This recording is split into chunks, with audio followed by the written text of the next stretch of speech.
Clip number 1261۔ اس clip میں آپ قرآن پاک کی سورہ صافات کی آیت نمبر 99 سے 101 تک کی تلاوت، ترجمہ قرآن اور تفسیر قرآن صراط الجنان سماعت فرمائیں گے۔ بسم اللہ الرحمن الرحیم۔ ترجمہ: اللہ کے نام سے شروع جو نہایت مہربان رحمت والا ہے۔ وقال انی ذاہب الی ربی سیہدین۔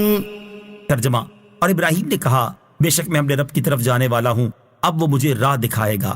وقال، اور فرمایا۔ اس آیت کا خلاصہ یہ ہے کہ جب اللہ تعالیٰ نے حضرت ابراہیم علیہ السلام کو آگ سے نجات عطا فرمائی تو آپ علیہ السلام نے اپنے اہل خانہ کو ہجرت کی ترغیب دیتے ہوئے فرمایا بے شک میں اس کفر کے مقام سے ہجرت کر کے وہاں جانے والا ہوں، یہاں جانے کا میرا رب عز و جل حکم دے، اب وہ مجھے میرے مقصد کی طرف راہ دکھائے گا۔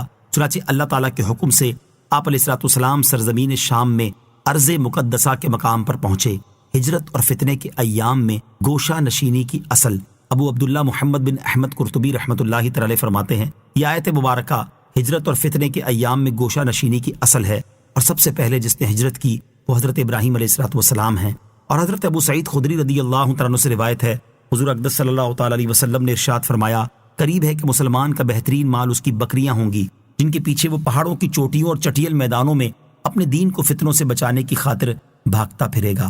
اس آیت سے معلوم ہوا کہ اللہ تعالیٰ کو راضی کرنے کے لیے کہیں جانا اللہ تعالیٰ کی طرف جانا ہے، کیونکہ حضرت ابراہیم علیہ السلام ہجرت کر کے شام کی طرف تشریف لے گئے تھے، لیکن آپ علیہ السلام نے فرمایا کہ میں اپنے رب عز و جل کی طرف جانے والا ہوں۔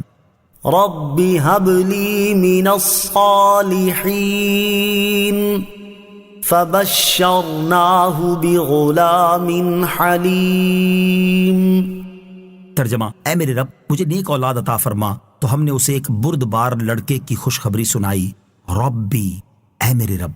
حضرت ابراہیم علیہ السلام جب ارض مقدسہ کے مقام پر پہنچے اس وقت آپ علیہ السلام کے پاس اولاد نہیں تھی، چنانچہ آپ علیہ السلام نے اللہ تعالیٰ کی بارگاہ میں دعا کی اے میرے رب عز و جل مجھے نیک اولاد عطا فرما جو کہ دین حق کی دعوت دینے اور تیری عبادت کرنے پر میری مددگار ہو اور پردیس میں مجھے اس سے انسیت حاصل ہو۔ نیک اولاد اللہ تعالیٰ کی بہت بڑی نعمت ہے۔ اس آیت سے معلوم ہوا کہ نیک اولاد اللہ تعالیٰ کی بہت بڑی نعمت ہے، اس لیے جب بھی اللہ تعالیٰ سے اولاد کی دعا مانگی جائے تو نیک اور صالح اولاد کی دعا مانگنی چاہیے۔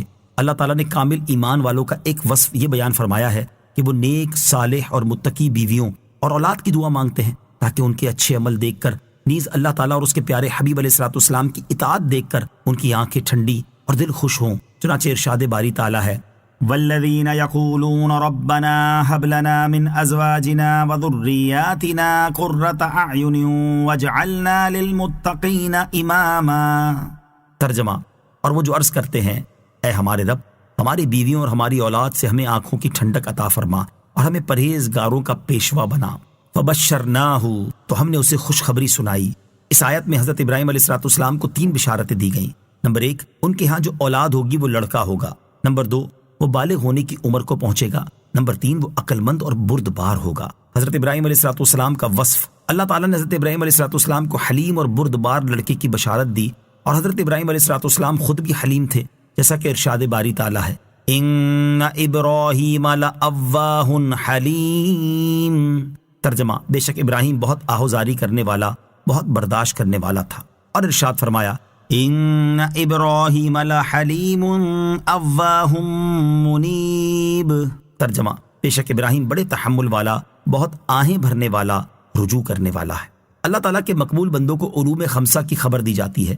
اس آیت سے معلوم ہوا کہ اللہ تعالیٰ کے مقبول بندوں کو علوم خمسہ کی خبر دی جاتی ہے، کیونکہ بیٹے کی ولادت سے پہلے اس کی خبر دے دینا علم غیب بلکہ ان 5 علوم میں سے ہے جن کے علم کا اللہ تعالیٰ کے پاس ہونا بطور خاص قرآن میں مذکور ہوا ہے، جیسا کہ ارشاد باری تعالیٰ ہے ان اللہ عنده علم الساعة وينزل الغيث ويعلم ما في الارحام وما تدري نفس ماذا تكسب غدا وما تدري نفس بأي أرض تموت ان اللہ علیم خبیر۔